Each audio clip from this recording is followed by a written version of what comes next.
चंदनपुर गांव में एक वृद्ध स्त्री रहती थी। उसका एक बेटा था जिसका नाम दगड़ू था।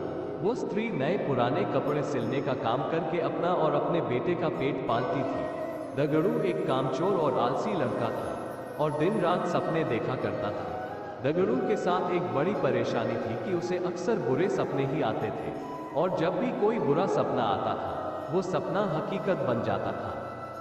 एक दिन दगड़ू को सपना आता है कि कुछ लोग नवविवाहित दंपति और बारात को लूट रहे हैं और उनसे मारपीट भी कर रहे हैं।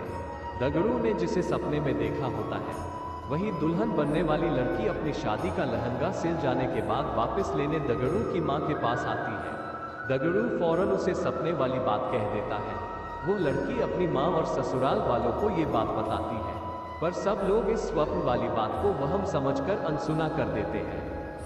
शादी के बाद जब वर वधू बारात के साथ जा रहे होते हैं तब सपने वाला वाकया सच में घटित हो जाता है और इस पूरी घटना में दगड़ू पर आरोप लगते हैं कि वही लुटेरों से मिला होगा, वरना उसे कैसे पता चल सकता है कि ऐसा ही होगा।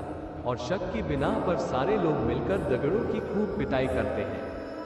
इस घटना के कुछ दिनों बाद एक रात दगड़ू को सपना आता है कि मोहल्ले में रह रही चौधरान का नया मकान गृह प्रवेश के दिन जलकर खाक हो जाता है।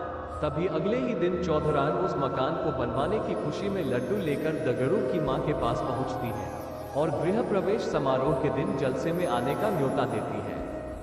वहीं पर सपने की बात दगड़ू फौरन अपनी मां से और चौधरान से कह देता है।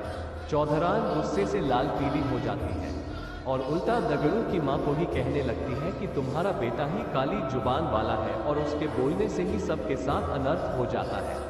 चौधरान गुस्से में जली कटी सुनाकर मां बेटे को भला बुरा कहकर वहां से चली जाती है। गृह प्रवेश समारोह के दौरान कोई घटना ना हो इसके लिए पक्के इंतजाम किए जाते हैं, पर फिर भी किसी ना किसी तरह आग की चिंगारी चौधरान के भव्य मकान के पर्दों में लग जाती है और देखते देखते रौद्र रूप धारण करके पूरा मकान जलाकर खाक कर देती है।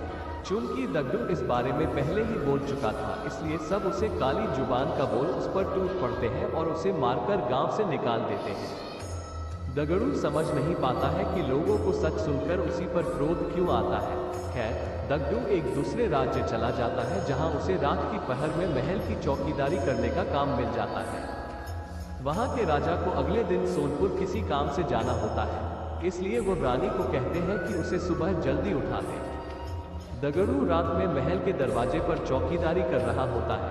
तभी अंधेरा होने पर उसे नींद आ जाती है और फिर उसे सपना आता है कि सोनपुर में भूकंप आया है और वहां मौजूद सभी व्यक्ति मर गए हैं। दगड़ू चौंक कर जाग जाता है और अपनी चौकीदारी करने लगता है।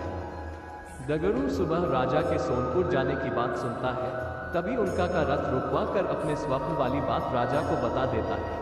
राजा सोनपुर जाने का कार्यक्रम रद्द कर देते हैं और अगले ही दिन समाचार आता है कि सोनपुर में अचानक भूकंप आया है और वहां एक भी व्यक्ति जीवित नहीं बचा है।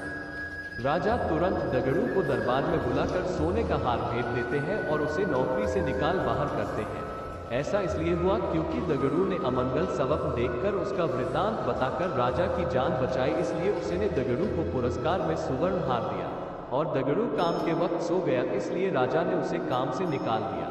बेताल अपनी शर्त के मुताबिक राजा विक्रम के उत्तर देने के कारण हाथ छुड़ाकर वापस पेड़ की ओर उड़ गया।